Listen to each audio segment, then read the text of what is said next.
India आघाडीत जे सामील असतील नसतील ते प्रादेशिक पक्ष होते.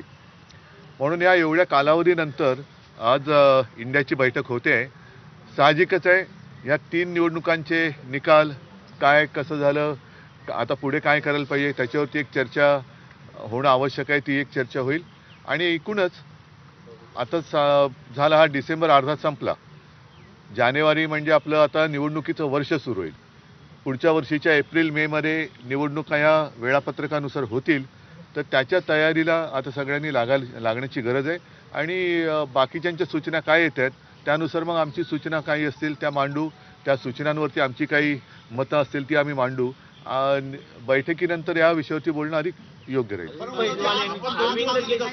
27 घोडे आहेत परंतु या रथाला सारथी नाहीये, तर चेहरा असणं गरजेचं आहे का 24 ला मोदीजींच्या समोर? शेवटी अगदी मोदीजींच्या समोर चेहरा हा एक विषय असला तरी देखील ह्या आघाडीला आता कोणीतरी एकत्रित एक समन्वयक म्हणा, निमंत्रक म्हणा, त्याच्यानंतर जर शक्य असेल आत्ता एवढ्यामध्ये तर एखादा चेहरा आपल्याला ठरवता येतो का त्याचाही विचार आज नाही तर उद्या हा करावा लागेल.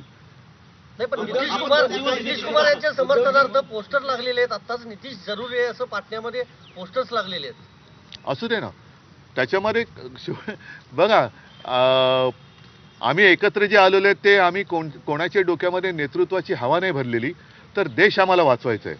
ज्या पद्धतीने आता कालसुद्धा खासदारांचं निलंबन झालं, काल आपण महाराष्ट्राच्या विधिमंडळामध्ये एकूण सगळं चित्र बघितलं.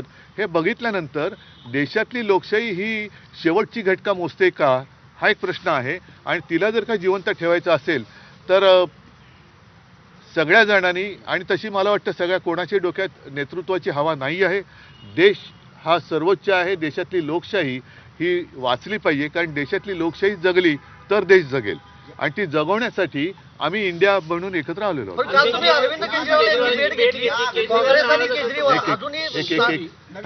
ऐका आपण अरे ऐका रे एक मिनिट. कोणीतरी पहिलं तुमच्यामध्ये एक कोणतरी करा. तुमचे जे सारथी आहेत केजरीवालांची तुम्ही काल भेट घेतली, केजरीवाल नाराज असल्याचं समजत नाही. अजिबात नाही. केजरीवाल आहेत. केजरीवाल अजिबात नाराज नाही आहेत. केजरीवाल आणि माझी बैठक झाली. चांगलं हस्तखेळतं वातावरण होतं. साहजिकच आहे आजच्या बैठकीच्या निमित्ताने सुद्धा आमच्या काही सूचना एकमेकाशी आम्ही बोललो आणि बाकीच्या सुद्धा गोष्टी झाल्या. सामनामध्ये अग्रलेख आहे महाराष्ट्रातली एकंदरीत काँग्रेस आणि आम आदमी पक्ष जुळवून घेत नाही. आज सामनामध्ये देखील अग्रलेख आहे. काँग्रेस असं नाहीये समजून घेईल.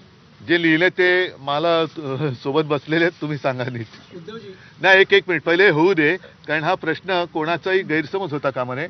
सामनाच्या अग्रलेखाचा अर्थ असा आहे की आता ज्याला आपण म्हणतो ना घोडा मैदान जवळ आलेलं आहे. रणांगणावरती आता प्रत्यक्ष उतरण्याची वेळ आलेली आहे.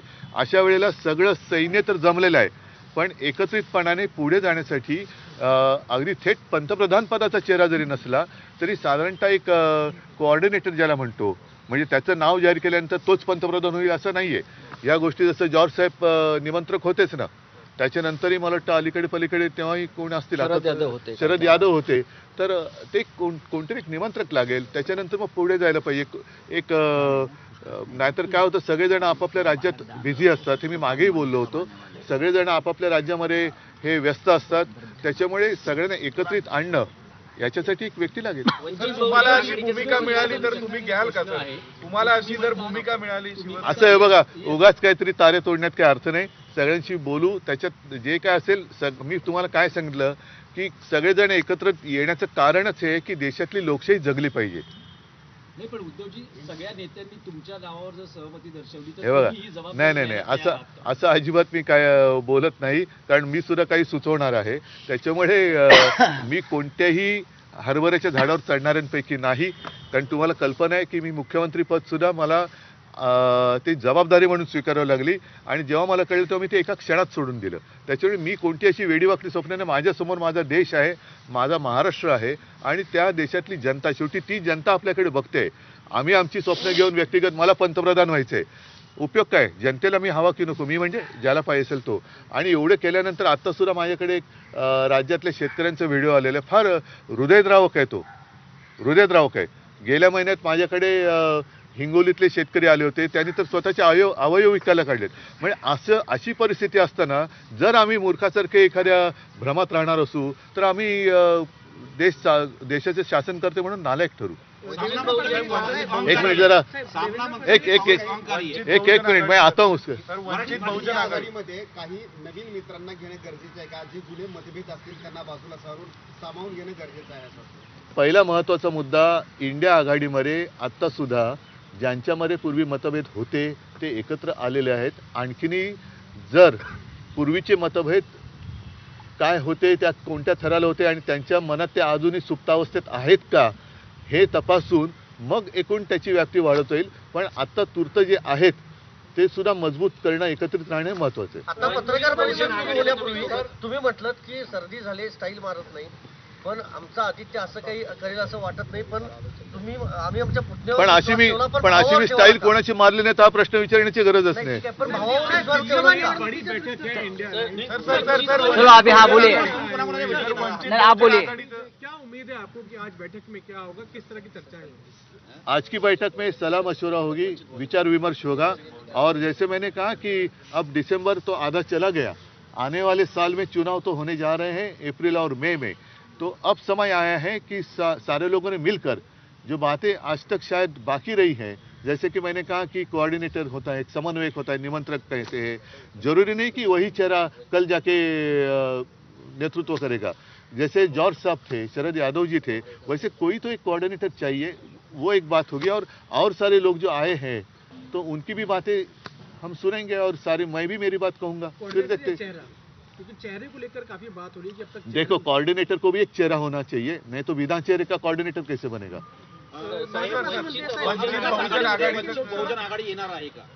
त्यांच्याबरोबर आमची चर्चा सुरू आहे आणि ह्या सगळ्याच गोष्टीचा काय तो निर्णय आता थोड्या दिवसात घ्यावा लागेल. साहेब, भाजप असं म्हणते की लोकसभा निवडणूक जी आहे ती भारतासाठी महत्वाची आहे, मोदींसाठी नाही. देवेंद्र फडणवीस आता लोकसभा निवडणुकीच्या प्रचाराला लागलेले, ते असं म्हणतात की जे सगळे एकत्र आलेले आहेत ते स्वार्थासाठी एकत्र आले. होय, आमचा स्वार्थ आहे, आमच्या देशाचं हित हा आमचा स्वार्थ आहे. स्वार्थ, माझ्या देशाचं हित, माझ्या देशातली लोकशाही हा आमचा स्वार्थ आहे, माझा स्वार्थ आहे. बोला पुढे काय. राष्ट्रवादीचे लोक असं म्हणतात की मोदींसाठी ही निवडणूक महत्वाची नाहीये. त्यांच्यासाठी मोदी किती महत्वाचे असतील नसतील हा विषय आमच्याकडे नाहीच आहे. आमच्या डोळ्यासमोर मोदी नाहीच आहे. आमच्या डोळ्यासमोर भारत, ज्याला भारत माता म्हणतो, तो देश आहे. त्याच्यामुळे त्यांचं काय करायचं ते त्यांना करू द्या. ते आता जसं त्यांनी मध्य प्रदेशमध्ये अचानक शिवराजजींना बदललं तसं कदाचित ते मोदीजींना बदलू शकतील. तो त्यांच्या पक्षांतर्गत प्रश्न आहे, त्याच्यात मी जाऊ इच्छित नाही. आमच्या डोळ्यासमोर माझ्या देशातली लोकशाही जिवंत राहिली पाहिजे हा मुद्दा आहे. सीट शेअरिंग हा मुद्दा असणार आहे का? सीट शेअरिंग हा आज नाही तर उद्या करावंच लागणार आहे. किती उशीर? आता या डिसेंबर 31 पर्यंत होण्याची अपेक्षा. माझ्या वतीने तुम्ही जा चर्चेला आणि करून आणा माझी सीट शेअरिंग. अजित पवार गट असं म्हणतोय की 2024ला अजित पवारच हे मुख्यमंत्री होतील. राज्यामध्ये आघाडीमध्ये युतीमध्ये किती मुख्यमंत्री होतील आता भविष्यात? बघा, प्रत्येकाला स्वप्न बघण्याचा अधिकार आहे आणि अजून त्याच्यावरती टॅक्स लागलेला नाहीये. नाहीतर आपल्याकडे तेही एक यंत्रणा येऊ शकते. कारण AI वगैरे आता एवढं विकसित झाले की दुखंडे तुम्हाला काल हे स्वप्न पडलं होतं, तुम्हाला पंतप्रधान व्हायचं तुमच्या स्वप्नात दिसलं तर एवढा टॅक्स भरा. त्याच्यामुळे बघू दे ना, त्यांना स्वप्न बघायचे, पंतप्रधान व्हायचे, मुख्यमंत्री व्हायचं, होऊ दे. आता आज मी भेटी सुरू करेन. संध्याकाळी कोणाकोणाला भेटले तुम्हाला मी सांगेन. आणि ह्याच्यामध्ये मला जरी थंडी म्हणून मी जॅकेट घातलं, पण असं हुडी बिडी घालून गॉगल घालून काही भेटायची गरज नाही. जो होता है खुलेआम करतो. नागपूरमध्ये संघाचा एक कार्यक्रम पार पडला. कि अगर स्पष्ट बहुमत चाहिए तो नीतीश ही चाहिए, तो ये बातें निकलती। देखो, ऐसे मैं तो बिहार गया नहीं हूँ अभी. जो गया था पाटना में, उसको कुछ महीने हो गए, तो 5 महीने हो गए. आज सारे लोग इकट्ठा मिल रहे हैं तो देखेंगे ना. बिना कुछ समझे कुछ बातें ठीक नहीं है. कांग्रेस की भूमिका को किस तरह देखते हैं? आपके सामना में बात भी लिखी गई है कि कांग्रेस की हार है, ये इंडिया अलायंस की हार नहीं है. आपको लगता है कि नहीं, देखो, ये स्थिति जैसे खास कर जो चुनाव हो गए, तेलंगाना, छत्तीसगढ़, मध्य प्रदेश, राजस्थान आणि मिजोरम का रिजल्ट तो अलग ही लग गया. लेकिन खास कर अगर मैं बात करूं, छत्तीसगढ़, मध्य प्रदेश, राजस्थान, 5 साल पहले तीनों राज्य कांग्रेस जीते थे.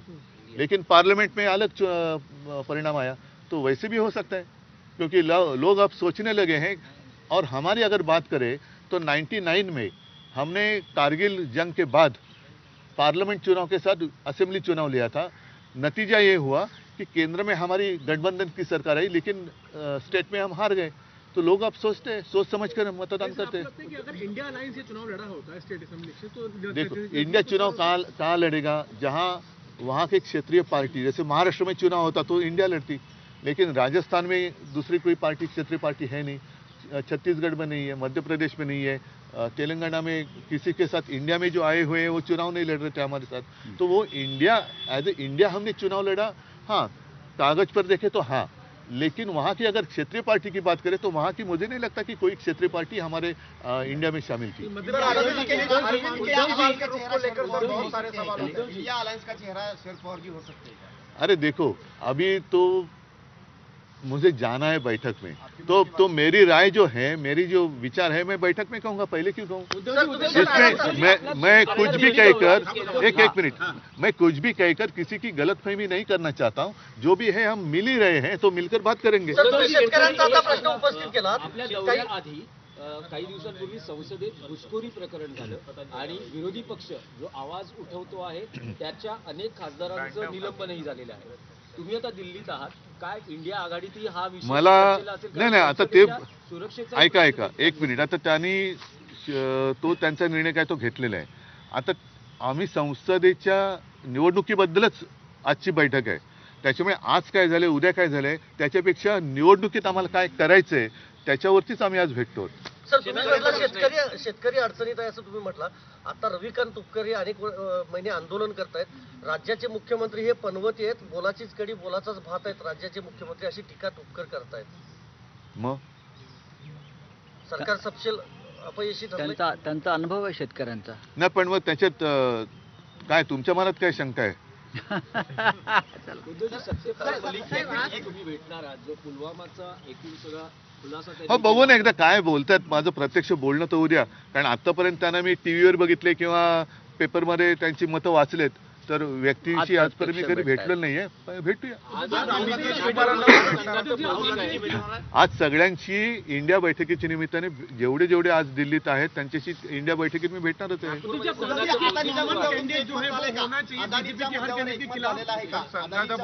इंडिया आघाडीमध्ये एकमत झालेलं आहे का? कारण तुम्ही आंदोलन मला अदानीच्या आंदोलनाबद्दल इंडियाचा हा विषयच नाहीये। इंडिया म्हणजे इंडिया आघाडीचा, हा माझ्या मुंबईचा, महाराष्ट्राचा, त्याच्यामुळे आमच्या सगळ्यांचा जिव्हाळ्याचा विषय आहे। जे मुंबई प्रेमी आहेत, जे महाराष्ट्र प्रेमी आहेत, ते त्या आंदोलनात सहभागी झालेत आणि होतील। चला, धन्यवाद। चला, थँक्यू। चला, हो गया। तर देश वाचवण्यासाठी आम्ही सर्वजण एकत्र आलेलो आहोत। इंडिया आघाडी संदर्भात उद्धव ठाकरेंचे हे वक्तव्य। आज इंडिया आघाडीची तिसरी बैठक पार पडते दिल्लीमध्ये दुपारी 3 वाजता।